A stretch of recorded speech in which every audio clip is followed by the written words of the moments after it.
Joining us today is Jennie Magiera, the Digital Learning Coordinator for the Academy for Urban School Leadership, a network of 29 neighborhood Chicago public schools. Previously, she was a 4th and 5th grade math teacher and math technology coach in Chicago public schools. Her education includes a BA in psychology and history from Columbia University, as well as a MST in mathematics education from the University of Illinois in Chicago. Her accolades include Apple Distinguished Educator, Google Certified Teacher, and Chicago Public Schools 2012 Tech Innovator of the Year. Jennie, always a pleasure and welcome. Thanks for joining us today. Thank you. Thanks for having me. So hello everybody, welcome. Hopefully a lot of you guys are already on summer break. For those of us who are still in school, here's to the final few days, the race to the end. Here in Chicago, kids get out on Friday, but teachers don't get out till next Tuesday. So, we're enjoying our kids, but excited for our summer break as well. But as we look towards the summer, hopefully the first things that everyone wants to do is, go to the beach, enjoy some time with family, take some midday naps, enjoy some daytime TV. But after you've got some relaxing done, it's a great time to get recharged and to start thinking towards the new year and take that relaxation time and professional learning book or idea to the beach and get two birds with one stone. So I've got some tips for you to help get to know your digital device. For those of you who already are one-to-one teachers or are hoping to go one-to-one or even not one-to-one with technology, but are hoping to dabble more in leveraging educational technology to transform your classroom. Hopefully this webinar will help you in thinking more deeply about these ideas. And I also have a blog post that I've written that is a companion to this presentation. So if anything goes too fast or if you need to reference anything, you can certainly reference that at the end. So again, my name's Jennie Magiera, and let's get started. So this is called the 7-Day PowerUp Challenge. And what this is all about is taking 7 non-consecutive days over the summer to try these challenges. The 7 days don't have to be Monday, Tuesday, Wednesday, Thursday, Friday. It could be a Monday here, and then a couple weeks later you do another one, and then another one after that. And each challenge should take you about an hour each time. So it's 7 total hours over the summer. I wouldn't recommend doing them all in one day. You can, for sure, but there is something to be said about the reflection that comes from trying something out, sleeping on it, giving it a few days to ruminate, and then trying out another challenge. And of course, there are other things that you can do beyond these 7 challenges, but hopefully this is a good scaffold for those of you who are just getting started. I also want to point out that there's a section in the webinar where you can ask questions. So feel free to be popping in questions should you have any wonders about any of this as well. So to prepare, I want to make sure that everyone has some tools because I'm going to try and make this as interactive as possible. So to prepare, I have a couple things for you to do. The first thing is to find out if you have a Twitter account. So I have a poll that's coming up right now. If you go ahead and take a look at your screen, it's asking you right now if you have a Twitter account. So go ahead and select yes or no, just so I can see who's out there and what we're doing.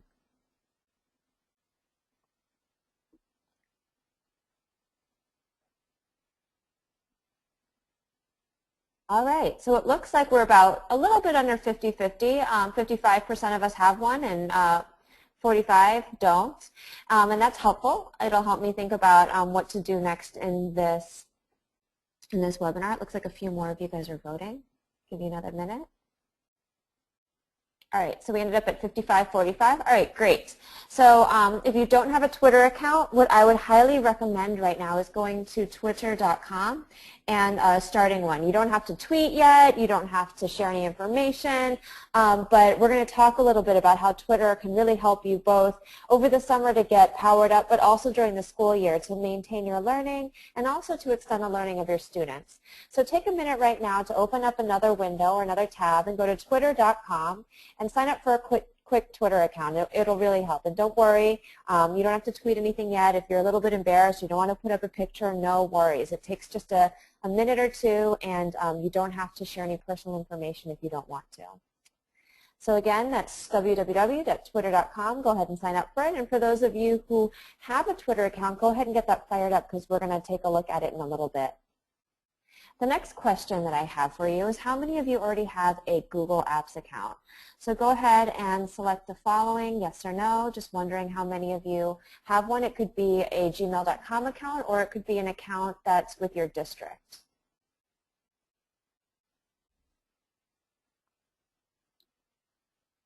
And it looks like the vast majority of us do have a Google account, so that's great. Right now it's looking like about 88% of us do have a Google Apps account and 12% don't. Now we're at 89-11. So that's also good to know. I'm going to just leave it up for another minute or so just to give people a chance to respond.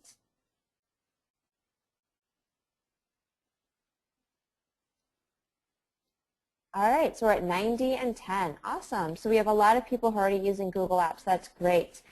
For those of you who don't, I would suggest also that you sign up for one, accounts.google.com. They're also free and also no commitment to use it, but it'll be helpful as you look as we continue through this webinar, and you'll be able to explore tools as we're talking about them. So rather than just hearing about them, you can open another window and click through as we talk about it. And that's why I love webinars, because someone, the webinar facilitator could be talking about something and I can have half the screen be the webinar and the other half be a live window where I can try it out alongside. So this is a perfect time to do that. So hopefully you've signed up. You have a Twitter account and a Google account. And if you don't, you're in the process of signing up for either one or both. But let's get started about thinking about how we're going to do this. So since 90% of you have a Google account, and that's fabulous, and hopefully the other 10% are signing up for one now, I'd like for all of you to go to bit.ly/7-day challenge planner, and that's the number 7 and all lowercase, 7-day challenge planner. So go ahead to bit.ly/7-day challenge planner. So I'll just leave that up on the screen for a moment while you guys take a look, and while this is going on, I'll take a look at the questions. So it looks like Sean's asking about downloading this. I think McGraw-Hill is recording this and we'll have it available on their site. I also have the blog post that I'm going to share at the end. And I see someone else is saying that they're not interested in creating a Twitter account. I would still stay tuned. This is not going to be 100% about Twitter. You definitely don't have to do all of the challenges to be successful, but it's just a suggestion. So there's going to be a lot more in this webinar that is not about Twitter. So if you would like to stay with us, we're happy to have you. So hopefully folks are headed to that bit.ly/7-day challenge planner. I'm going to go ahead and go there as well so you can see what it should look like. Oops, let me get out of this real quick. So I'm going to highlight this link and head over here. What this is it's a Google Doc that you can make a copy of so that you can go ahead and follow along and create a planner for yourself. So I can see that there's already 49 of you in this document, which is great, which means that you made it over here. And what you're going to do is follow along with me. So go ahead and click on File like I am, and you will see Make a Copy. So yours will look slightly different than mine because you'll be on view only mode. So let me actually go into a window that will look more like yours. So you should see File, and you can go ahead and do Download As. And so you can download it as a Microsoft Word document or a PDF, or I'm sorry, you probably want to do a Microsoft Word document because you'd want to type in it. But what this will allow you to do is to create your own copy of this document, so you'll be able to follow along and type ideas as we go. And so each of these challenges are what we're going to talk through today, and you can go ahead and take notes as we talk through them and say, this seems like the right challenge for me, or here's a date that I'd like to try it, or here's some information I'm learning for the webinar about how to do this challenge. And then you can also put in the complete date as you finish it. So this can also be a live planner for you as well. So again, for those of you who are just tuning in, to get to that document, it's bit.ly/7, the number 7, day challenge planner, 7-day challenge planner, and it's all lowercase. It is case sensitive. Michelle's asking me to slow down, please, so I will, and I'll go through that really quickly one more time for those of you who just logged in. So again, we went to this link. I'm going to highlight it. I'm going to go to a new window and I'm going to paste it in there. So bit.ly/7-day challenge planner. And then you're just going to go to File and Download as a Word document. And it will allow you to download this document and type in it.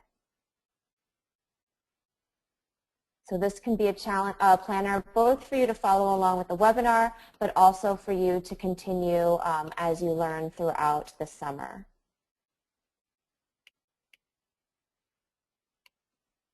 All right, so now we're going to go ahead and continue. On day one, we're going to suggest that you go on a blog bender. So what that means for those of you who are thinking, okay, what do you mean by that, is twofold. Both enjoying blogs as in reading them and learning from the words of your colleagues, but also creating a blog. And we're going to talk about the why behind both of those in just a minute.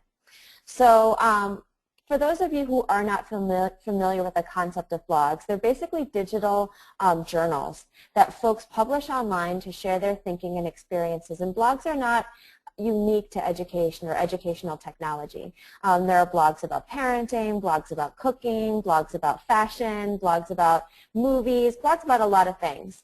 But they are really helpful in the educational world as professional learning goes because it allows a really sometimes isolating profession to be a lot more community-based.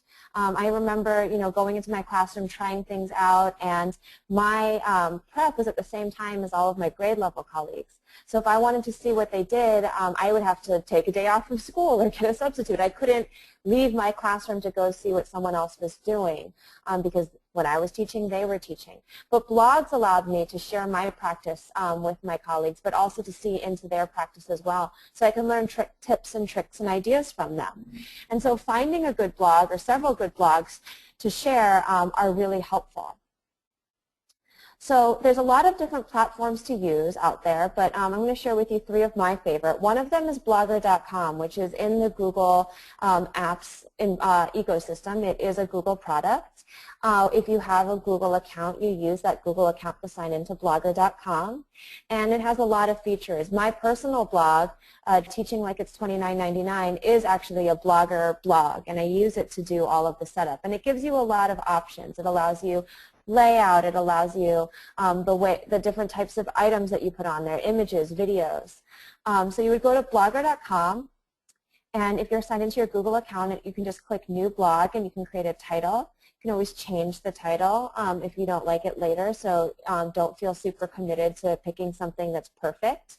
I chose Teaching Like It's $29.99 because I wanted something that was futuristic, and at the moment I had Prince on the mind, and I was thinking of, party like it's $19.99. I was thinking, okay, well that was the future then, but maybe $29.99 and teaching instead of partying. So that's where I went with it, and I could always change it, but I do like it. So then you can pick a template, which is the aesthetics of your blog, what you want it to look like, and the address. And then you would just click Create Blog. So you can see here's my blog here. I've done a little bit of my own editing. I put my own backdrop in it, but that's not the important part. The important part is the sharing your thinking. So when you create a blog, you can make it public so everyone can read it, or you can keep it to only a few people. You can make it private, so only for a while you can treat it more like a diary where you're the only one who has access to it. And then you might want to invite a grade level partner or a colleague who you trust to read it and to share with you and to comment.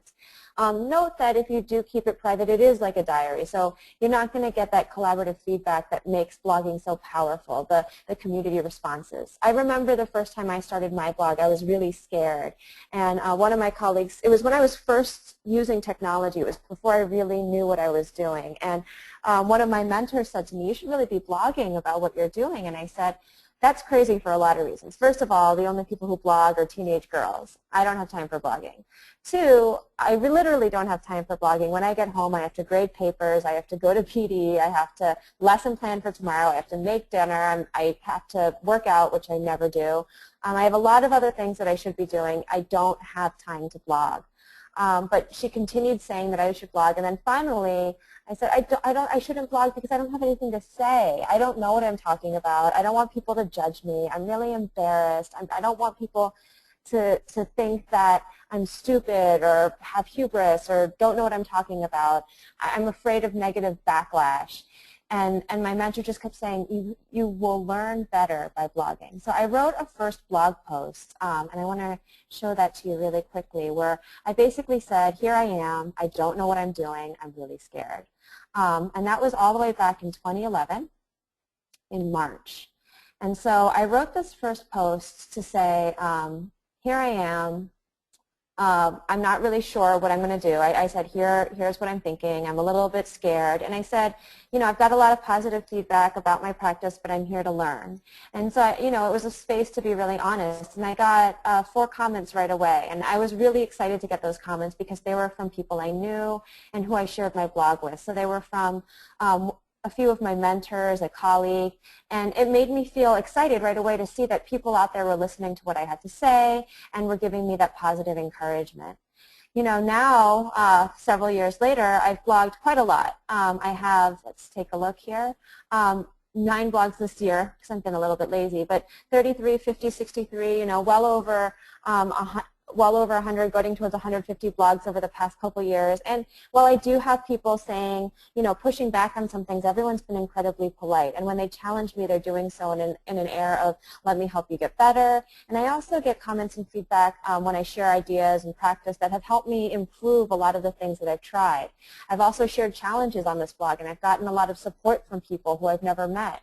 And I've made new friends from the people who read and comment on my blog. And I've learned more about them as well.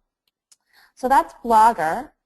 Another great blogging platform is WordPress. And once I started creating my blog, I really wanted to learn from others and see how they blog. So I started reading a ton more blogs. My blog was my first foray into blogging. I neither read nor wrote a blog. And when I was told, you should try blogging, I said, well, I need to see some mentor texts. I need to learn. So I found a lot of blogs out there that I respected. And a lot of the great blogs were also using WordPress, which is another great platform. It's a lot simpler than Blogger or Blogspot. And it has a very clean aesthetic. This is a blogger who I really, really admire, Sylvia Rosenthal Tolosano. She also does a lot with technology in the classroom. Her blog, Languages, is incredibly powerful, and I've learned and been inspired by it quite a bit. And I follow her blog regularly. Now, when you follow a blog, you should usually look for this little yellow button right here. It's an RSS feed. It allows you to subscribe to the blog. But oftentimes, for those of us who don't use an RSS feed, the days of Google Reader are gone, and we want to get a really simple way to be notified when someone blogs. Most great blogs have a subscribe via email section. So you can just enter your email address and click subscribe, and every time that blogger posts something, you'll get an email with the content of that blog post, so you can read it on the go while you're waiting in line at the grocery store or to get a haircut, not while you're driving, but other safe places where you're trying to kill time. But this is a great way to learn more about other bloggers and also to find your own blog voice when you hear how other people are sharing and how brave they're being. Now, KidBlog is a really amazing blogging platform that's actually created for students. And we use this in grades K through 12 for our kids to blog and share their thinking. What I really love about KidBlog, and there's the URL right here, kidblog.org, is that it's moderated and allows for this community blog feel. So here's my student innovation team. It's about 11 students who blog in an after-school program. And as they blog, it shows up on this blog feed so they can all see each other's blogs. And then they can click on their posts and take a look and share comments. But what I really like about it is I have this dashboard as the teacher. I'm able to moderate any of the posts and any of the comments should I see fit. I don't have to, but I can. So I have the ability to change the settings. So I can moderate whether or not the post goes out, whether or not a comment comes in. If I think that, a particularly unkind comment or inappropriate comment comes through, I have the options to choose not to post it and to have a conversation with the person who posted that comment. I can also determine how big my walled garden is. If the blog is totally public so the whole world can see it, if only a few other classes can see it, or only a few selected individuals can see it. And what's really nice about kidblog.org is it's free. You can upgrade it to get some extra amazing features like allowing Google Apps to be integrated into it, but it is free for all of these features that you see here. Now what I like about using KidBlog as your own blog as well is that adults can blog on it too. So as a teacher, I know a lot of folks who are blogging professionally on KidBlog and using that experience to learn more about the platform. So when they go back to their classrooms in this, at the end of the summer, they truly understand the tool and they can begin having their students blog as well. Now I did say that our pre-K and kindergarten and first graders are using KidBlog, and a lot of them are pre-writing and reading to understand and more understanding how to read and write. But KidBlog allows you to embed video and pictures as well. So a teacher might say, take a picture of your most proud work today, and students might take photos with their Chromebook or iPad or Kindle or Nexus tablet, and they can easily post it to their blog. There is an iPad app for KidBlog, and it's also available on the web. So it's really, really easy to use. So those were 3 blog platforms that you can try out. So that again, that was kidblog.org, WordPress.com, and Blogger.com. Hopefully one of these will be interesting to you, but the first challenge is to create your own blog.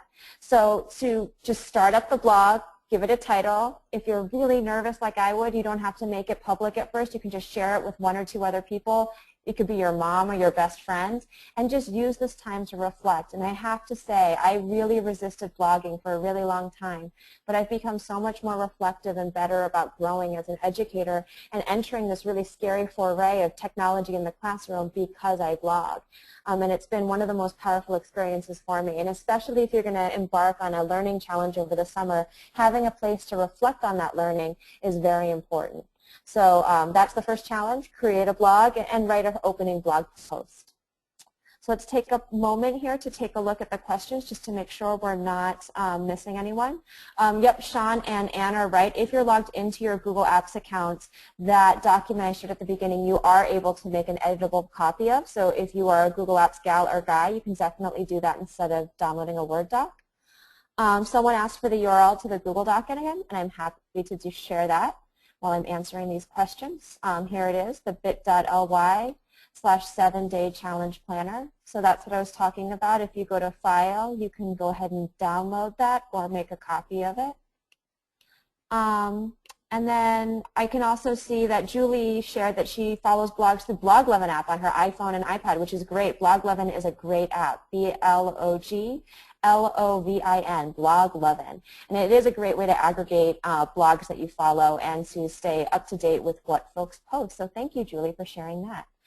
For those of you who are just joining us, feel free to put in questions in the question section, and I'll pause periodically to address them to try and make this webinar feel a little bit more interactive. All right, so let's dig in. Now we're getting into day 2. So day 1, again, was creating that blog so you have a place to reflect and also to practice the idea of blogging, because that's a powerful practice to do with your students, no matter what content level or grade you teach. I was a math teacher, and I taught 4th and 5th grade math, and I had my students blogging about their math thinking all the time. On day 2, you're going to commit to a conference. Now, I'm sure a lot of you who are tuning in today have already been to a conference. If you're tuning into a webinar, you've probably been to a conference before, but it's a great idea to take a look at the different types of conferences that are out there. One of them are EdCamps. I'm sure a lot of you have been to them, but if you haven't, EdCamps are an amazing way to learn more about education, and especially education and technology, in a really hands-on way. Now, the difference between an EdCamp and a conference is, unlike a conference that has a set list of presenters and topics, in an EdCamp you're able to go to the conference and determine what you want to learn. So it's a lot more audience participation and crowdsourced. So at the beginning, all the participants brainstorm a list of things that they're interested in discussing, learning about, and exploring. And then they assign rooms, and then everyone just goes to those rooms. And there's EdCamps all over the world and all over the U.S. And what I really love about EdCamps are they are all free. So they're also not going to cost you $300–400 to go to. And you probably aren't going to have to pay that plane ticket and hotel stay either, because they're in so many different locations all the time. You can see here from the screenshot of the EdCamp website that there's, it looks like over a dozen EdCamps in the month of June alone, from everywhere from Sweden to California to Florida to Minnesota. And there's a ton of EdCamps coming up this summer. If you look at the map, it's just dense with EdCamps all over the U.S.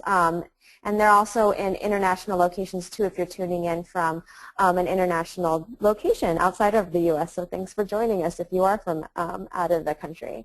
But to take a look at more about EdCamps or where they come from, go to edcamp.wikispaces.com. You'll see the URL right here on the upper right-hand corner. And you can easily register for these. And again, they're free, they're simple, they're usually one day, and they're really a great way for you to get involved in educational technology and learning, because they're really safe, open, egalitarian spaces to learn with others. Another great conference are the GAFE Summits, and GAFE stands for Google Apps for Education. More and more and more of our districts and schools are headed towards Google Apps for Education, and a lot of times it's scary for those of us who haven't used Google Apps. The wonder is, how am I going to leverage these in my classroom?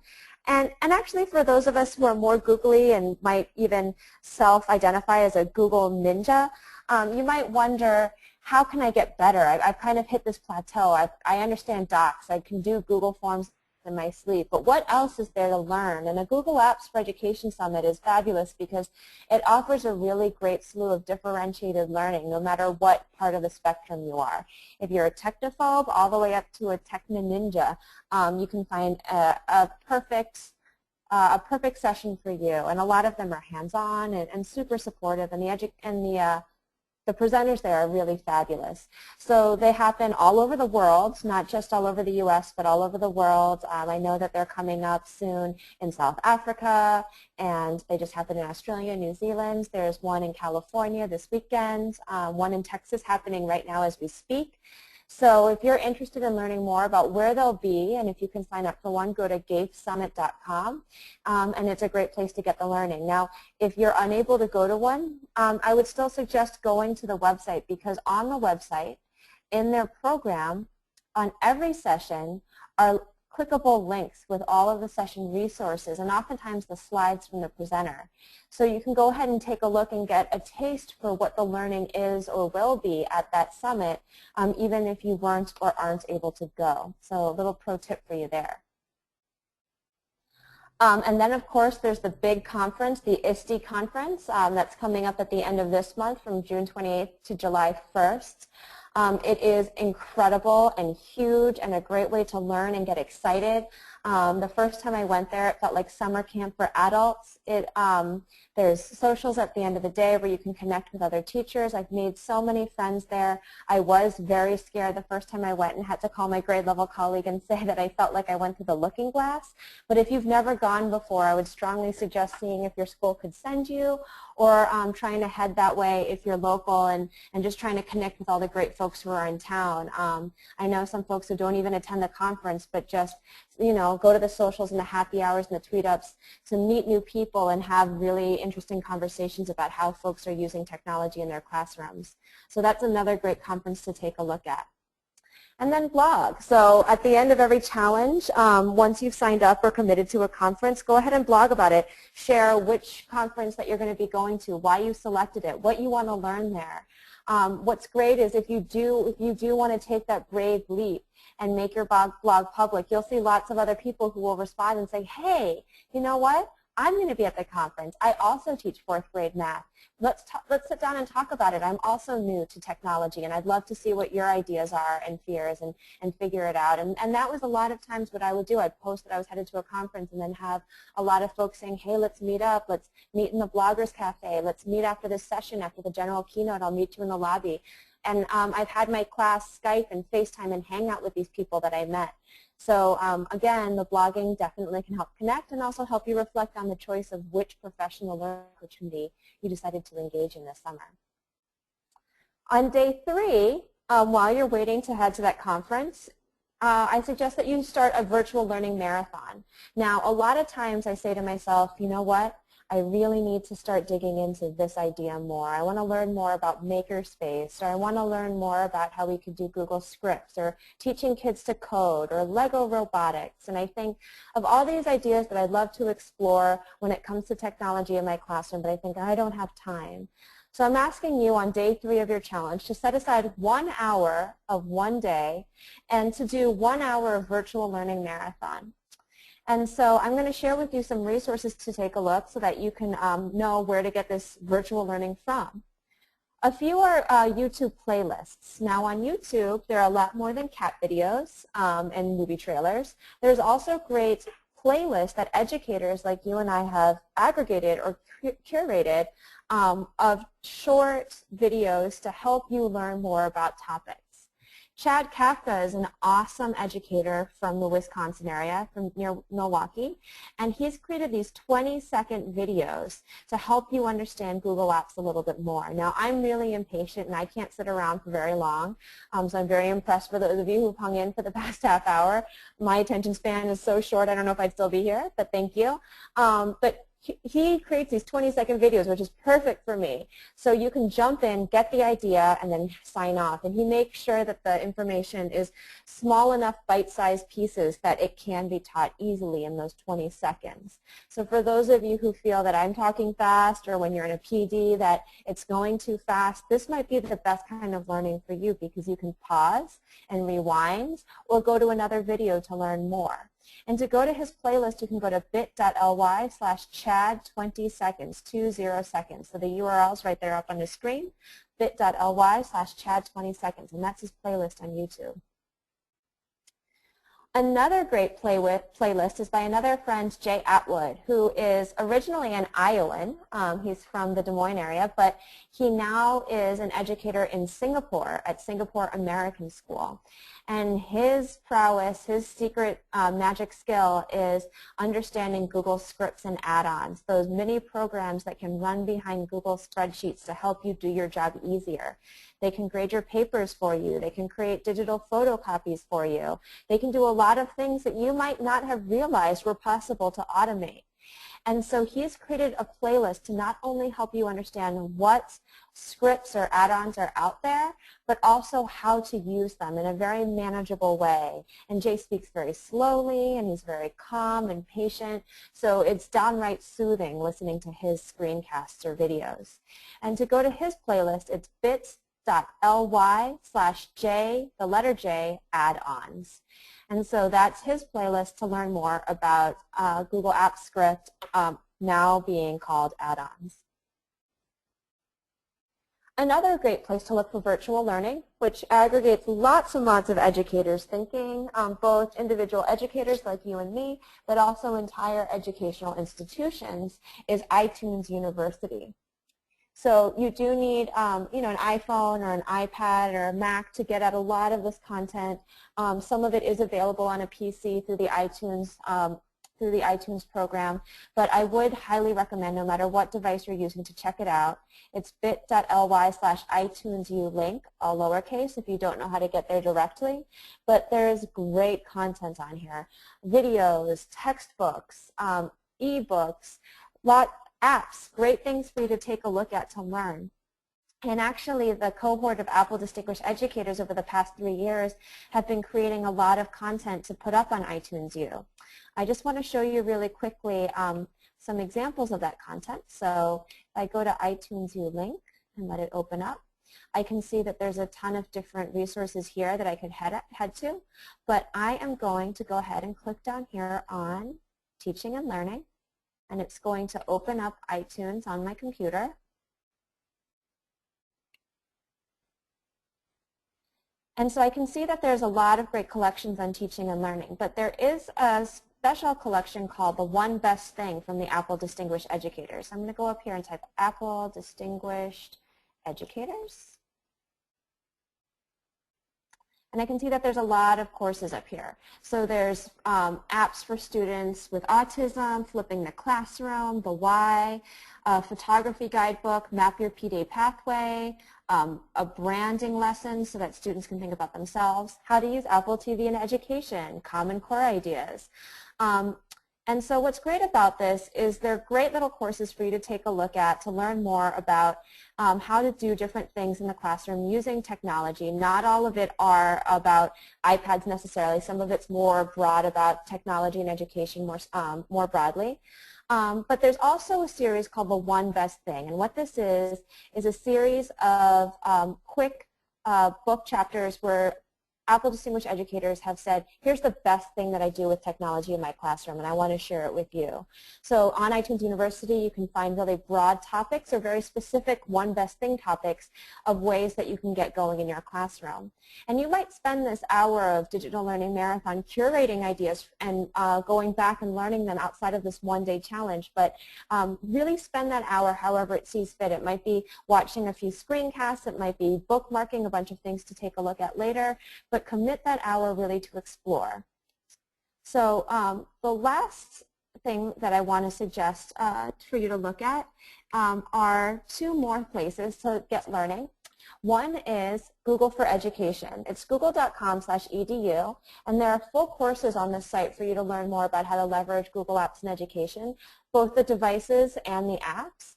There's courses with quizzes, and actually, if you're really invested, you can become a Google Education trainer or a GET, which certifies you to train others on Google Apps for Education. So if you really get so powered up this summer that you go from novice to expert, that option's out there for you as well. But for those of us who are super busy and you want to double task this third challenge with your errands or cleaning your house or doing something else, try a podcast. A podcast is a great way to get learning when you don't have the time to sit in front of a computer and stare at it for an hour. So as you're driving your kids to summer camp, or as you're going for your run while you're training for a marathon, or you're outside grilling, download a podcast and listen to it on your mobile phone or your computer speakers, and you can get a lot of really juicy, fabulous learning just by listening. A really amazing channel to find an assortment of podcasts from arts education to math to gaming to educational technology is EdReach, and you can find that at edreach.us. You can just go over here and click on the channels and find the podcast that interests you. And a lot of these podcasts are weekly or every other week. So it just might be that that 1 hour of challenge might turn into something that you can listen to every other week or every week on your way to work and get recharged as you're going to school. And then, of course, again, blog. Once you're learning, it's really important to share that learning. So if you find a great video or you really find a podcast that excites you or an iTunes University course or book that makes you excited, share that on your blog. This would be your third post if you're only blogging during the challenge. Hopefully you get excited to blog more, but this would be your third post, if not, where you just say, you know, trying the third day of the challenge, here's what I learned, and here's the things that I'm going to take a look at. Here are the things that I found in my hour. So let's pause again and head back over to the questions and see if anyone has any new ones. So I see here that Julie's asking if there's a Microsoft version of the GAVE Summit. I am not sure, but I know that there is a Microsoft version of Apple Distinguished Educators and Google Certified Teachers. So I'm sure if you Google Microsoft in Education, or Bing, I guess if you're using Microsoft, you can find that, and they might be putting on their own conferences. Google Apps Events is another great group. I didn't know about that one, so that one's also awesome. You can find it at appsevents.com and sharing that. And this presentation will be available post-webinar, so yes, you can find it if you lost time, and there will be a link to the recording as well. So let's continue. Again, if you have questions, please feel free to continue asking them in the questions section, and I will keep returning to it to jump into your questions. So now we're on to day 4 of the 7-day challenge. So just a quick review. Day 1 was taking a look at the educational blogs that were out there and starting your own blog so you can have a reflective space to reflect on this learning and your experience both in the summer powering up but also in your year as you explore educational technology. Day 2 of the challenge was going and signing up or committing to a conference, saying, hey, I'm going to go to an Ed Camp or a Play Date or ISTE or a Google Apps Summit. And day 3 was going on a digital learning marathon, was looking at all of the versions of virtual learning that are out there for adults, be it podcasts, YouTube videos, iTunes U courses, google.com/edu, and learning online. And now day 4 is curating digital content. And by curating, I mean finding great digital content for your students, instructional content, and then bookmarking it that you can use in the fall. So there's a lot of great content out there for your kids to learn from as well. One amazing math resource that I always talk about is from Dan Meyer, and he is a PhD candidate, he might actually be done with it by now, out of the San Francisco Bay Area. And you can find his site by going to blog.mrmeyer.com. And here's where you can find a space with a ton of really great resources for learning about how to make mathematics education a lot more authentic. Now, Dan's whole theory is that we make math learning a little bit too easy for our kids. We give them the problem, we tell them what concept it's about, and then we tell them, you know, the chapter's about fractions. Here's 30 fractions problems. Here's more content about fractions. All the odd answers are in the back of the book. And then here's a test just about fractions. And then when it comes to real-world application of fractions, we wonder why our kids can't understand it. So Dan's created this concept called the 3 acts. And if we scroll down on his website, you can see 3-act math. And these are all curricular resources where you can learn more about different concepts through the idea of Act 1, which is activating curiosity. So let's say I take a look at this hot coffee video. So I might take a look at this video. And I see that there's a giant coffee cup, and I might be curious to start asking questions like, why are they making that big coffee cup? What are they painting it with? What are they spraying with? Is it safe? Can you drink out of it? How big is that coffee cup? How many pounds does it weigh? Are there lots of coffee cups in this truck, or is it just this one coffee cup? Why do they need such a long truck to bring this one coffee cup? What are they going to do with it? What's that guy's name?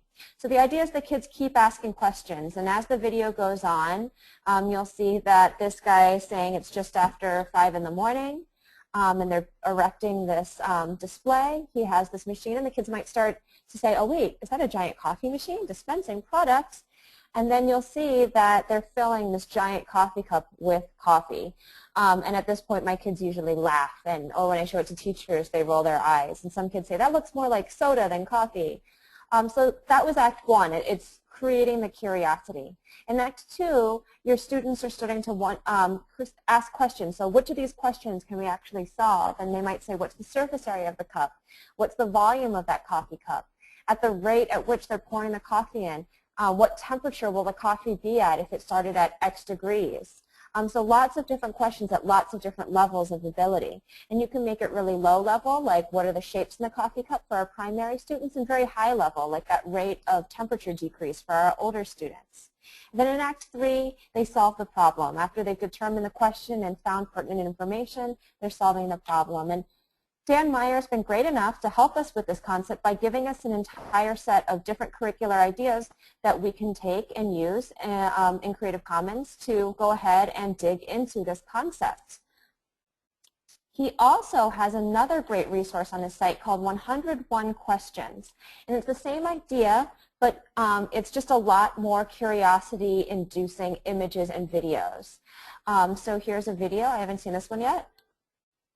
So you can see it's getting to twilight. You can see you're seeing the world as the Earth is revolving and rotating. And so it just asks, what's the first question that comes to your mind? I might ask, where is this video located? Or where was this video filmed? So this could be a science question. It could be a geometry question. It could be a math question. So I could submit it. But I'm also able to download everyone else's questions. So I can see what other questions other people asked when they saw this picture or video. And this is a great activator. I know a lot of teachers who use these every day in their classrooms as an inference activity or an imagination instigator or activator.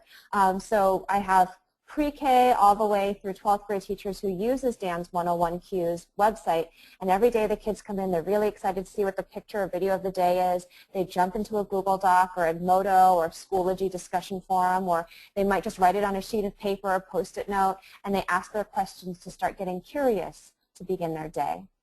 So that's one great, or actually two great resources from one website that you might want to start looking through and curating.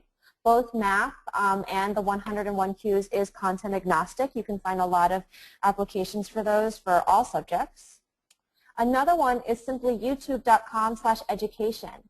If you go to youtube.com/education on your browser, you can find a ton of great videos in all subjects that you can go ahead and watch or download. So is evil rational? So that's a pretty high-level question from Prager University.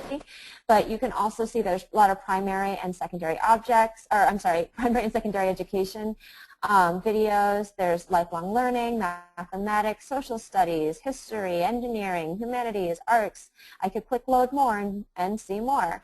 So these videos are really great ways to think about how you might get your kids either a catalyst to a unit. So if you've always taught that unit on the history of Nantucket and you want to find a great video, maybe you can find a really cool brain pop video or cartoon or quick little brain teaser that your kids can watch to start the unit. But it also could be a great place to find some quick learning videos to assign for homework so your kids can delve more deeply into a certain concept. So again, that was youtube.com/education. Another one is educlipper.net. The great Adam Bello has created this site, and basically it's Pinterest just for educators. Now I know that sounds funny because a lot of educators use Pinterest, but educlipper.net are specifically education content curated by educators for educators. So you can create boards and clip things that you think are great, and there are extensions so that you can bookmark things directly from your browser. So I would take a look at what other people have started to curate, and you can use educlipper.net to curate all of the content for this challenge as well. So as you're looking through YouTube videos, and as you're looking through Dan's videos, and as you find other things, you can use educlipper.net to save them so that you can find them come August, September, October, November when it comes time to teach those concepts.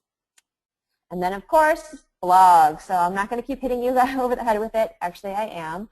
But at that point, you would share what you found, share your educlipper.net board, share the links that you found, and maybe even share an idea for how you might use it in the classroom. And who knows, someone might write back in the comments of your blog and say, hey, I've used that video before. Here's a lesson plan or a resource that I have that helped complement that. So you might get extra resources by sharing. We're on to day 5, just a few more days left, and this one is where you'd use that Twitter handle, and this is where you take on a Twitter chat. For those of you who've never taken on a Twitter chat, and for the 45% of you who've never been on Twitter before, I'm going to give you a quick overview of what that looks like.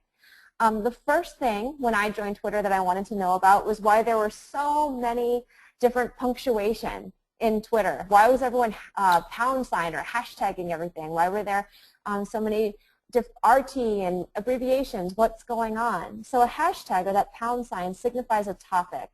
So for example, if I want to send out a tweet about a science video that I found, I might hashtag it science education so that anyone who's learning about science can find it.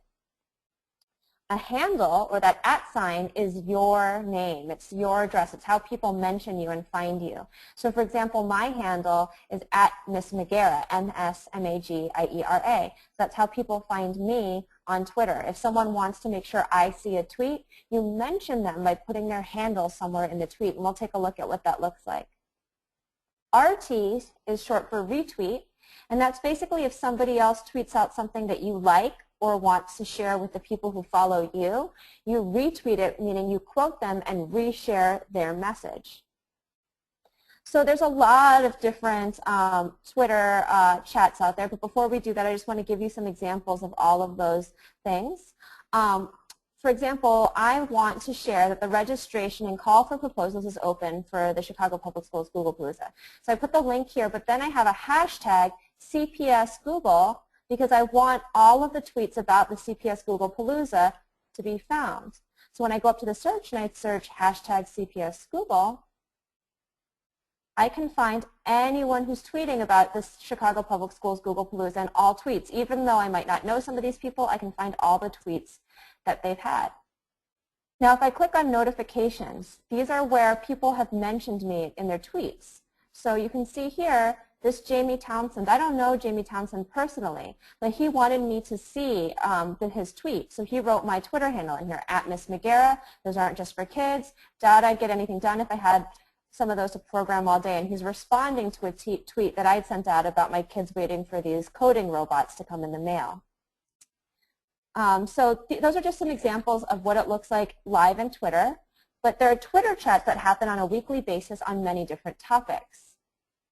The way it works is they'll have hashtag Twitter chat and whatever their Twitter chat is. So they might have math chat or sci chat or SS chat for social studies chat or first chat for first grade teachers talking.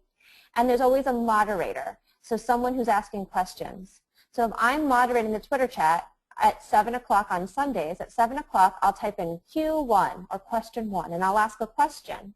And I'll put the hashtag whatever, first chat at the end. And then from all over the world at that time, all the other first grade teachers who are interested in first grade education and want to learn with others would be signed on to Twitter and would be responding to my question by typing A1 or answer 1 and their answer to my question and putting the hashtag first chat at the end. So here's an example from Tennessee chat. These are educational technology teachers from Tennessee. So you can see here that Mark Harrell, or Harrell, I'm actually not sure how to pronounce his name because I've never met him in person, only on Twitter. And he's saying, time to get started with our STEM chat on TN Ed Chat. And he says, welcome to TN Ed Chat. Take a second to introduce yourself and your favorite acronym. And he always puts in that hashtag TN Ed Chat so that he's tagging or hashtagging his tweets so they show up on his stream. And then you can see Samantha and Jesse and Jonathan are all responding with the hashtag. And then he asks the first question, Q1, what is your opinion or beliefs about STEM education? And then folks are responding with A1, and they're starting it with A1, then their answer, and then they have the hashtag at the end. And so these people don't necessarily know each other. They might not have ever met each other before, but they're able to engage in this conversation with lots of other educators from around the state, and sometimes around the world if it's something more global like First Chat or Math Chat, about a topic, and you leave with inspiration and ideas. Here's another one. He asks another question, and you can see folks are responding. And then some folks are responding to each other. So Mary Avens has an answer, but then Samantha Bates responds to Mary. So here's another where Caitlin has thing to say, and then Jonathan responds to Caitlin. So again, a really great way to get involved. And what's great about a Twitter chat is a lot of times folks who are new to Twitter chats don't say anything the first couple times. They just quietly watch a Twitter chat. So you might log on at that time, search the hashtag and just watch the stream and just be a lurker, and it's totally fine. You don't have to say anything. But eventually you might feel like responding, and then you're part of the conversation. For a list of all the educational Twitter chats that are out there, the times that they meet, the days of the week they meet, go ahead to bit.ly/TwitterEduChats, all lowercase. It's also bit.ly/official-chat-list. And you can see a listing that was compiled by Thomas Murray, Cybraryman, and C.E. Evans. So these three folks made a full Google document or Google spreadsheet list of all of these great chats that you can find. And that is your day 5 challenge, is to join one of these chats either actively or just watch. And then, of course, blog about it, share how it went. All right, just 2 days left. So now you've committed to a conference, you're blogging, you're on Twitter, you're learning online, you've curated some content for the beginning of the year. Day 6 is to create 3 small goals for the beginning of your school year. And what's really important is that these are 3 small goals. Think small, small, small. You don't want to say, I'm going to flip my entire classroom. You want to think of things that you can actually get done within that first quarter, because if you pull those goals out too long and make them too broad, a lot of times you'll forget about them. If you get those small goals finished, then you'll see that they'll snowball and become larger goals as you experience successes. So it might be something like, I learned how to do a Google form by watching one of Chad's screencasts from his 20-second videos. So I want to try doing my Friday quizzes using Google Forms. Great, that's a great small goal. 1 day a week, one concept a week. It's not saying I'm going to use screencasting for all of my math instruction. So start small. Have a timeline. So by saying I want to do those Google Forms for every Friday exit ticket, you know that it's Fridays, you know whether or not you succeeded, and you can't just keep telling yourself, well, I'll do it next time. By giving yourself a set date and time, then you know whether or not you're achieving it or whether or not you kind of need to kick yourself in the back. And then blog about it. Tell yourself, write down what your 3 goals are in that timeline so that when you come back to this another 3 months after, the sun has bleached your brain a little bit, you can come back and say, oh yeah, I was going to do that, and you can find it easily. And also, so again, if you decide to be brave and make your blog public, other folks can comment and share ideas and support you. And finally, you're on your final day. You want to think on the 7th day, this last hour of your challenge, what's your first day of school work plan, or your first day that you decide to unroll your technology? How are you going to do it with your students? You have lots of ideas, you're inspired, you have curated content, you have goals, but how is this all going to begin for the beginning of the school year now that you have a blank slate? Think about playtime. When you learn best, it's when you have hands-on experience trying things out. Hearing about an app is not as powerful as actually getting to try it out. So give your kids playtime. If you're using iPads, if you're using Chromebooks, if you just have 3 old desktops in the back of your classroom, if it's the new Promethean or Smartboard, give your kids some structured time to play and experience that's set aside for them to see what works and what doesn't work. Just like you give your kids some time to play with those manipulatives before math begins so they can get the stacking out of their system, let them try swiping and moving around on the iPad for the same reason. Then talk about having a fail fest. Let your kids know that you're learning and that they're learning, and it's okay to fail, and that failure is a really powerful aspect of learning.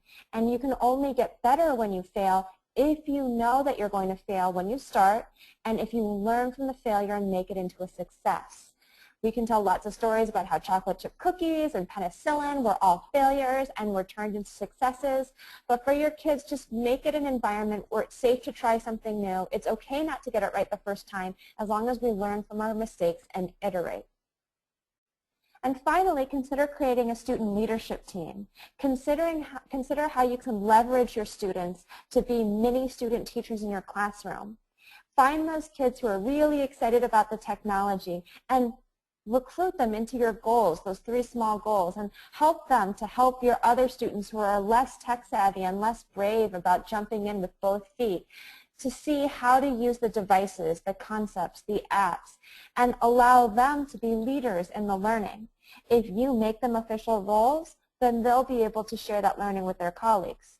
Whenever we do a student leadership team, though, one caveat, we always have 3 rules. No touching. My student leadership team members always want to do it for their colleagues. I always say put your hands behind your back. Like an old Korean grandfather, my grandfather always stood with his hands behind his back, leaned forward, and if you ever visit Seoul, you'll see that's how all the grandfathers there are standing. So we always say put your hands behind your back and explain it to them with your words, not your hands. 2, go slow. I always say to my students, do you know how Miss Magiera talks so fast and it's hard to follow her? And they're like, yeah, and they roll their eyes and I say, don't pull a Miss Magiera. And so they speak extra slow, and when someone's speaking too fast, they say, you're acting like Miss Magiera, slow down. And then number 3, be kind. A lot of times my high flyers get frustrated when their colleagues don't understand something right away, and so they might call them stupid or be mean or use hurtful language or faces or tone of voice, and I say, I don't ever do that with you, so don't do that with your colleagues. As a teacher, you need to be kind. So they definitely do that as well. And again, blog about it. Blog about that first day work plan. What are you going to do? Write it out. Help yourself get it on paper so you can reflect about it, think about it, and get feedback from the world around you. So hopefully this has helped you a little bit to think about how you can get powered up on technology over the summer. That is the link to a blog post with all of these ideas in it. I'm sure that McGraw-Hill is going to also have a post, and he's going to jump on and share with you in a moment how you can find it. I'm going to take a minute right now as you jot that down just to see what other questions there were. It says, how do you use Twitter in the classroom, especially just with your students? Our schools have something called Twitter Tuesday, where every Tuesday the kids share their thinking and their learning through a Google form, and the teacher has one Twitter account. They tweet all the students' responses on behalf of them from that Twitter account, and the other classes respond. If you want your kids to directly tweet in a moderated and safe way, try the service GroupTweet.com. GroupTweet.com is like KidBlog but for Twitter, and it allows you to moderate student tweets so that they can have a safe way to tweet with one another. Another one is asking, the resource between Mr. Meyer's blog and youtube.com/education was actually his blog too. The 101cues.com is also found on his blog, but to go there directly, it's www.101cues.com. It's the number 101, but you can also find it on his blog. Emergencemath.com for instructional content is something Stephanie's sharing, so emergencemath.com. Karen wants more free education-related webinars. I would suggest McGraw-Hill. We're going to do 3 more this summer, and also edreach.us has lots of great things like that as well. Ann Porta sharing first attempt in learning fail. My friend Ken Freeman says it all the time, so definitely agree, and Ann +1. Sue is a friend who's on the line. Hi, Sue. Thanks for sharing a +1. The recorded webinar, hopefully someone will jump on in a minute to share. And I think that's it. Oh, and Andrea, it's not root tweet, it's group tweet, GRUP tweets.com. All right, guys, thank you guys so much for coming on. I think I hear Doug, is that you? Yeah, that's me. Yeah, great job, Jenny. Always a pleasure to have you on our webinars. Like you said, we've got 3 more coming up. The next one starting July 30th. Don't worry, everybody. We're going to include the links and info for each one of those in the follow-up email. We're also going to include some of the links that were in Jenny's presentation today. So if you didn't get a chance to jot them down, we'll make sure you guys all get a copy of the recording, and as well as links to all these great resources. If you have any questions, please feel free to email us at webinars@mheducation.com. There'll be a quick survey as you guys exit today. We'd love your feedback. Looks like a lot of you were very satisfied, so great to hear. We'd love any suggestions for future sessions. But look for those 3 that we've got coming up with Jenny in the follow-up email. And thanks for joining today, and thank you again, Jenny. Thank you. Have a great summer, everybody. See you in July. Have a great summer, everyone. Thank you so much.